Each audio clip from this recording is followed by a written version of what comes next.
farm sim inspired by Sailor Moon is coming soon, concerns are growing in the community about PALIA'S future, and over 55 partners have been confirmed for the biggest week of the year in gaming. All this and more today.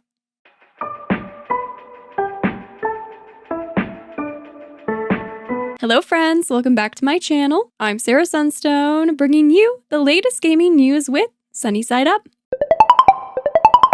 Today is May 20th, 2024, so let's get started with our first major headline. Fields of Mistria, an upcoming farming simulator game inspired by Sailor Moon and the late 90s, is entering early access on August 5th via Steam for PC. Customize your character, decorate your dream farm and house, explore abandoned mines, find friends, fall in love, and cast spells to enhance your daily life and activities. This title is being developed by yet another team who would like to take player feedback into account as it evolves. As such, Fields of Mistria will be taking the early access route, which is estimated to last for approximately 1 year, with regular content updates to be released along the way. Though there are currently only plans for a PC release, other ports will be explored as development continues, and will likely depend on how well supported and received the game turns out to be. If this title sounds like your cup of tea, be sure to mark your calendars for August 5th, and even if you'd prefer to wait for the full release, I'd still recommend snapping this title up because it's confirmed to be priced at just $13.99 USD. What a steal! A multiplayer event for Endless Ocean Luminous was hosted by Nintendo, who kindly sponsored this portion of today's video. Come Dive With Us took place last week with select content creators and demonstrated the game's amazing 30-player online multiplayer capabilities. I had an incredible time experiencing the peaceful, veiled sea, filled with captivating sea life, buried treasures, and delightful sensory soundscapes. I also loved unlocking new customizations for my diver and emotes to express myself within shared dives, which only added to the overall incredibly memorable experience. If you'd like to take an extended look at gameplay, please check the video description for relevant links, but excitingly, this was just the beginning, because Endless Ocean Luminous is set to offer even more special event dives in the future, which I can't wait to experience and discover what else is in store for us. My Time at Sandrock released a trailer for their next free content update, version 1.3,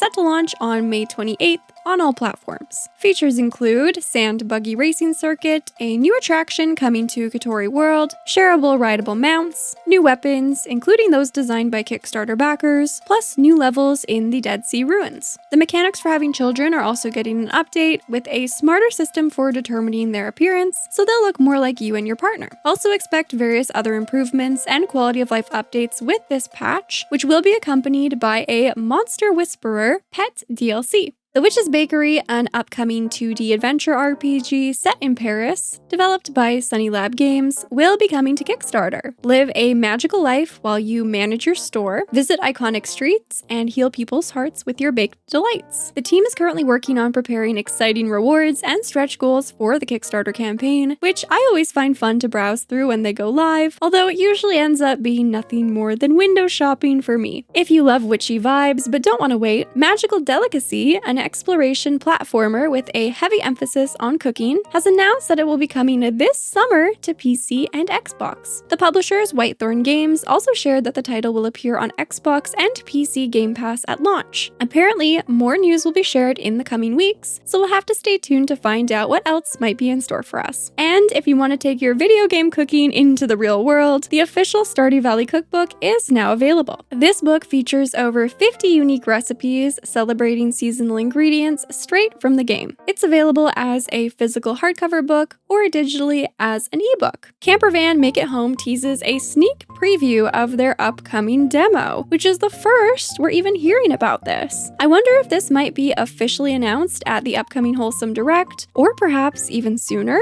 I've definitely noticed the growing trend of indie games offering demos ahead of the game's release, even when the game is nowhere near its launch date, and it seems like this is a useful tool to get get a smaller build of the game into players' hands, and also to help generate discussion around the game early on. I think this can be a great marketing tool for indie games if used correctly. Plus, it's always nice for us to be able to try out games before we buy them. Now it's time for our next major headline, with rising concerns in the community about the future of Palia, because Singularity 6, the developers behind this free-to-play cozy MMO, have experienced another round of layoffs. To catch you up to speed, the first round of layoffs this year took place back in April, when 35% of the team was let go shortly after the game's launch on Steam. It was reported in an official statement from Singularity 6 that the decision was not made lightly, but was important to ensure long-term stability for the game and continue to deliver high-quality service. Well, fast forward to this past week, and another 36 developers have been let go to navigate through a tough economic period. While no official statements have been made by Singularity 6, many impacted developers have spoken out online, their roles including art director, community manager, and lead designer, just to name a few. Although it has been an incredibly difficult time period overall for those in the game development industry and its current trends of layoffs, I can't help but question the longevity of PALIA'S current monetization strategy. Now, don't get me wrong, I appreciate the values and vision of the game. They wanted their only method of monetization to be the game's premium outfits. They didn't want to lock anything further behind a paywall. But to be honest, I just don't think it's enough, especially considering the fact that the outfit prices are quite high, even more so when converting the currency away from US dollars. There also hasn't been any way to buy pieces separately, no options to purchase smaller accessories like standalone glasses, hair bows, backpacks, and more. I personally would rather see the game add another method of monetization than have it go under entirely. Again, speaking for myself, I would enjoy a battle pass type system, akin to Disney Dreamlight Valley Star Path, but perhaps implemented in a way that doesn't have a time limit on unlocking and completing it. A sort of system that has been successfully implemented by Helldivers 2, of all games. Their battle pass type system offers what they call war bonds that you can unlock and complete at your own pace. I realize this is an interesting comparison to make, but it really does fit here, since most battle passes operate on a basis of time crunches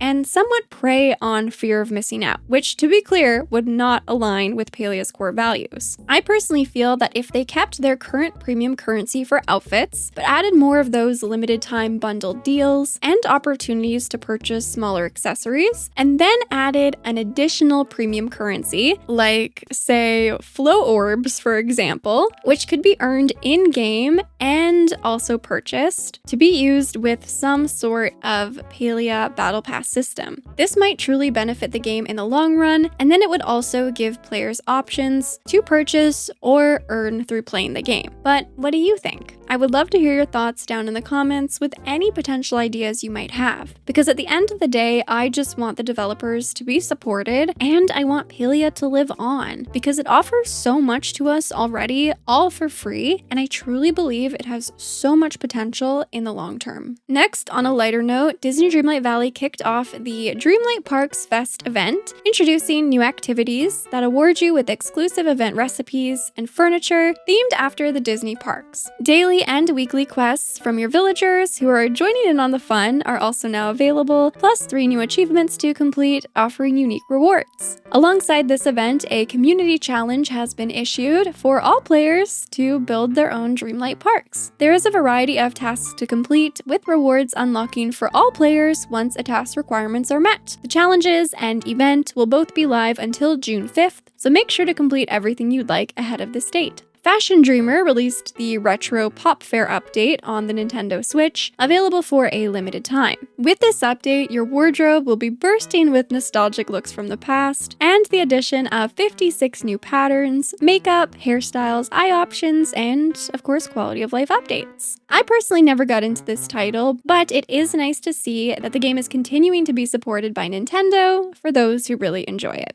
Southfield, the chaotic farming game, coming soon to early access, confirmed that their launch will focus on just the single-player experience, although the game will ultimately support multiplayer. The team has also updated their early access schedule with the goal of it running until sometime in 2025. I think it's great that the team will be focusing on developing the core gameplay mechanics within the single-player experience to ensure that all is well established before expanding everything to multiple players. But based on their marketing to date and emphasis on that multiplayer experience, I can completely understand if some folks are a little bit disappointed. We just have to remind ourselves that it is for the better. Core Keeper, the mining sandbox adventure, announces that the game, which has been in early access since 2021, will be launching into 1.0 and releasing on consoles August 27th of this year. The 1.0 launch will feature a major update with new content, features, and quality of life improvements, including new and unique ways to play and customize your game. Cornucopia released update 5.9 for their 2.5D farm sim RPG game. This version includes new bachelor portraits, 94 unique wearable hats to collect and wear, 37 new weapons, a new fast travel mechanic, improved combat and interactions, quality of life improvements, bug fixes, and more. They also noted that ranged weapons will be included in a future update, and I'm so curious, are any of you still playing Cornucopia? Now it's time for our final major headline of the week, with the official Summer Game Fest account revealing a list of over 55 partners taking part in the events and activities. If you're new to Summer Game Fest, this is an annual summer celebration of games filled with new announcements, world premieres, trailers, exciting news, and more. This partner lineup was described as a first look and was labeled as round 1. So, does this mean that there's also going to be a round 2? Regardless, we can already start to speculate and get excited about what might be announced or revealed across the series of events. In fact, Future Games Show just confirmed they too are set to go live with their summer edition on Saturday, June 8th at 12 o'clock p.m. PST. Saturday, June 8th is going to be wild, you guys. We are now at 3 back-to-back showcases just on that day alone. Now, let's have a quick little chat about all these upcoming festivities set to take place in early June. While they're very exciting, I'm going to be so real with you guys. It seriously requires a lot of time and surprisingly energy to attend them all virtually. Trust me, I've done it for a few years now, but I promise this year I will also be tuning in to all the showcases, big or small, and taking notes so that you don't have to. Unless, of course, you want to. Either way, I will be bringing you all the curated highlights with future episodes of Sunnyside Up, and likely also sprinkled across other shows on the channel. So, as always, please make sure you're subscribed with your notifications on so you don't miss out on anything, especially as we lead up to these upcoming big events in gaming. Coming up this week, Little Known Galaxy, the cozy single-player RPG adventure full of friendly characters, exploration, crafting, and farming is out today on Steam. Made with love by a tiny team of 2, in this title you'll set out to explore new worlds and unlock the secret of a mysterious relic as you support your crew, follow your heart, and focus on taking care of one another. Another new title releasing today on Steam is Coffee Caravan, a cozy management roguelite game where you run a cafe on wheels, experimenting with delicious recipes as you serve customers and enjoy a procedurally generated road trip. A brand new free demo for Love Ghosty is also available on Steam as of today. Play as a ghost matchmaker where all the residents are available, and you can pair any of the 60+ combinations of couples. I played the previous demo on the channel and had the best time with it, so I would definitely recommend checking this out if the concept interests you. Also available today is a free update for Apico, the laid-back beekeeping simulation game about breeding, collecting, and conserving bees. This update introduces beekeeping automation, a new resource, cute pets, seasonal events, new bees, butterflies, music, and more. Paper Trail, a top-down puzzle adventure about leaving home, releases on Steam, Xbox One, Xbox Series X and S, PS4, PS5, Netflix games, and Nintendo Switch simultaneously on May 21st. This gorgeous title is set in a foldable paper world with handcrafted environments, engaging puzzles, and intriguing characters. The remaster of Paper Mario: The Thousand-Year Door releases onto the Nintendo Switch on May 23rd, 23rd, 20 years after the original game landed on the GameCube system. This new version will feature revamped graphics, an updated soundtrack, gameplay improvements, additions, and more. Also on May 23rd, the free Godzilla DLC will be released for Dave the Diver on Steam, Nintendo Switch, and PlayStation 4 and 5. This is a limited time free DLC, but the good news is that you have until November 23rd to claim and download it. Duck Detective: The Secret Salami, a short but sweet mystery game where you play as a down-on-his-luck duck detective, also lands on PC and the Nintendo Switch on May 23rd. We also have a couple of events this week. First up is the Cerebral Puzzle Showcase, taking place on Steam, which kicks off on May 23rd and runs until May 30th. This event was created to help players find their next favorite puzzle game, so if you're a fan of puzzlers, you might like to check this one out. We also have the 10th Indie Live Expo Showcase, which will be airing on May 25th at 1:00 p.m. Pacific Standard Time to showcase a hand-picked selection of over 150 indie games. But what new announcements are you most excited about? And what are you playing this week? Anything and everything? You know I always love hearing from you. Please go ahead and shine the lovely like button to help support new episodes of Sunnyside Up. And with all that being said, thank you so much for watching. I love you all, and until next time, take care.